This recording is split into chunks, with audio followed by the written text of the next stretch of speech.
So we got our first sill cut. This is pressure treated wood, which is what you want against concrete.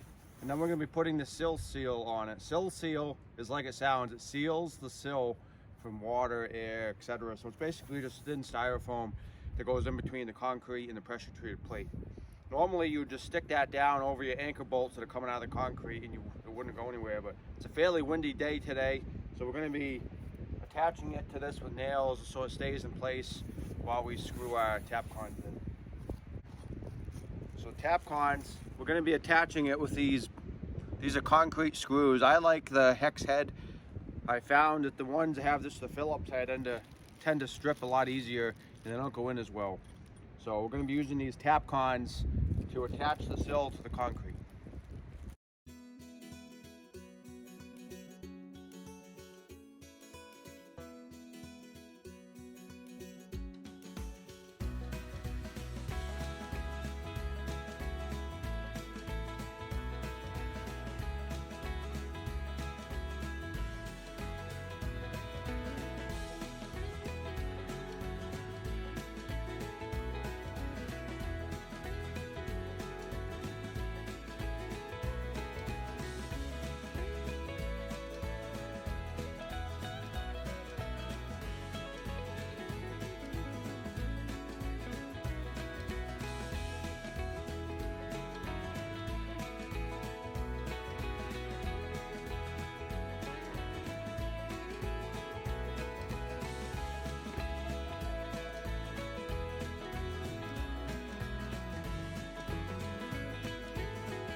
just trying to figure out how long my rafters are going to be so I can get a template and how tall my wall is going to be. So typically in a rafter, on the bottom you can have what they call a bird's mouth. It's going to be a cut, like a triangle that sits flush on top of the wall. So I'm going to mark the outside of where my wall is going to be, and then I'm going to add about 9/16 of an inch. That way it can go over my plywood or OSB that's going to be on the outside of the pallets.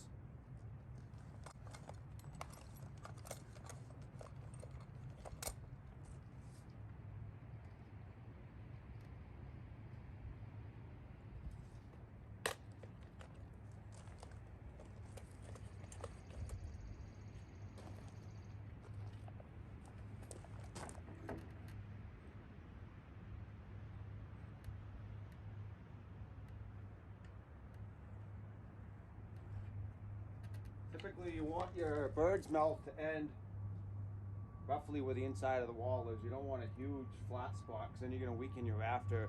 The bigger your bird's mouth is, the weaker you're going to make that joint.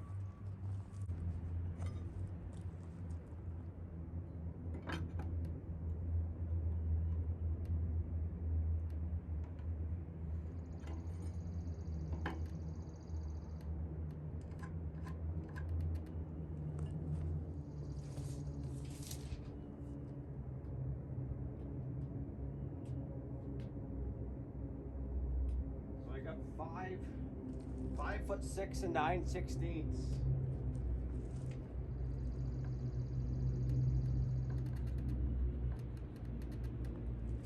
That's going to be my top of my wall. So now I have a rough idea how long to cut my pallets. Let's try the far side and see if we come up with the same, see if the pattern's going to work for everything.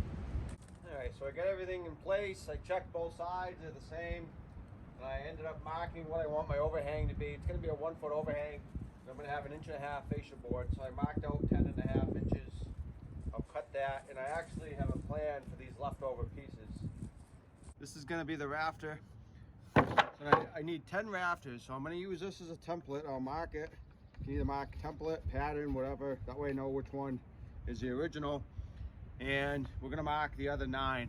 You want to make sure that when you crown your boards, every board is going to have a natural curve on one side. So you want that curve facing up. So kind of think of it as the rafter should kind of be a slight frown face.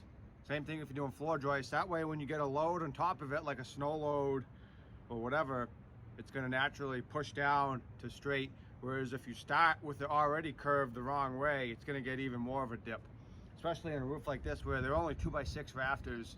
And it's a fairly low pitch, so there could be the potential for a lot of weight up there with snow here in New England. So let's mark the other rafters and get cutting. So when you crown a board, you want to look down it, and you're going to see one way has a slight bevel. I like to mark it with an arrow, and then I know the arrow points to the upper crown, and then I can trace the template accordingly.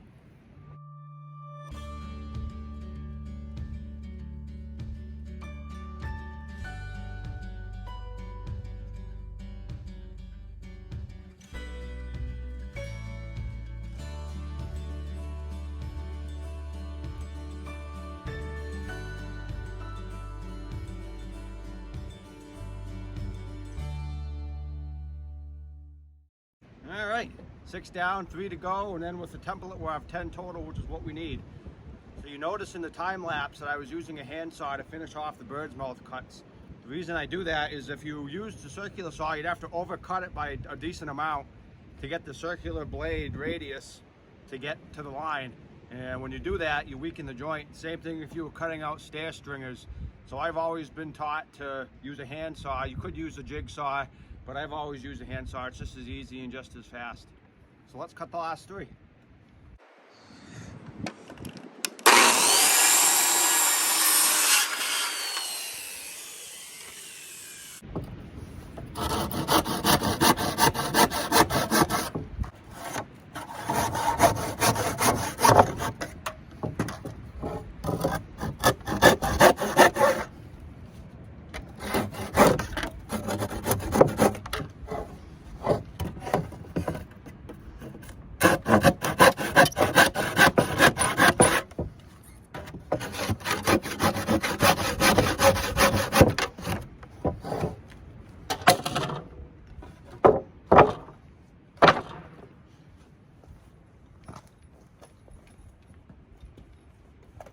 so we got all the roof rafters cut.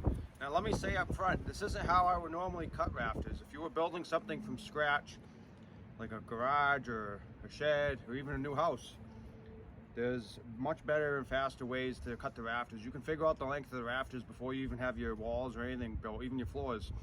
All you need to know is the type of rafter, the width of your building, and what the pitch is of the roof. So let me show you my little secret. Full length roof framer by AFJ Rikers. Back when I was framing every day for a living, I used this book all the time. It's very easy to use. All right, so let's say we were framing a house and it had a 6-pitch roof and it was 24 feet wide. First thing we're gonna do is go to the 6-pitch section. 6 and 12 is a 6-pitch. We're gonna go to common rafter. 24 feet would be 13 foot 5 inches. Now let's say it was 24.6. You would have to add 3 3/8. See how that works? So you gotta be careful if you add numbers. If it's not an even number and it's an odd size, you gotta remember to add that to that. All right, let's pretend the measurement was 2 foot 4. You would mark your 6-pitch. From that long point, you're gonna go down your 2 foot 4. And from that point, you're again gonna mark down a 6-pitch. Now here's where you gotta keep in mind. So whatever your wall is, you're gonna mark your bird's mouth. So let's say you had a 2x4 wall, you're gonna square off that line, so 3.5 inches intersects there. If it was a 2x6 wall, you'd have to go 5.5. So that would be your bird's mouth. And then you could add whatever you want for an overhang. Again, put the pitch of your roof, and then figure out how wide your fascia board is and cut off the flat spot. So that's the basic way to cut a rafter. I like to use this book. I've had this book for a lot of years. I paid $17 for this, you can see, in 2007. So I've had this book for about 13 years. And I actually had another one before this. It got so used and damaged that I ended up having to get another one to replace it. I used to use it all the time. I framed every day, 5 to 6 days a week for a long time. The other way you could do it is take a 2-foot framing square and you would keep flipping it over. That's kind of an old school way. Most people, to be honest with you, a lot of carpenters nowadays don't even know how to lay out rafters or stair stringers. Everything's kind of engineered lumber.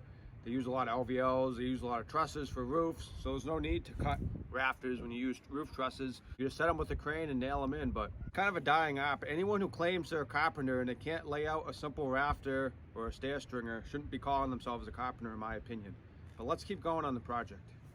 Whenever you have multiple plates, you want to overlap the joint. So instead of having it end at the same spot, it's going to overlap and it's going to get nailed to both plates.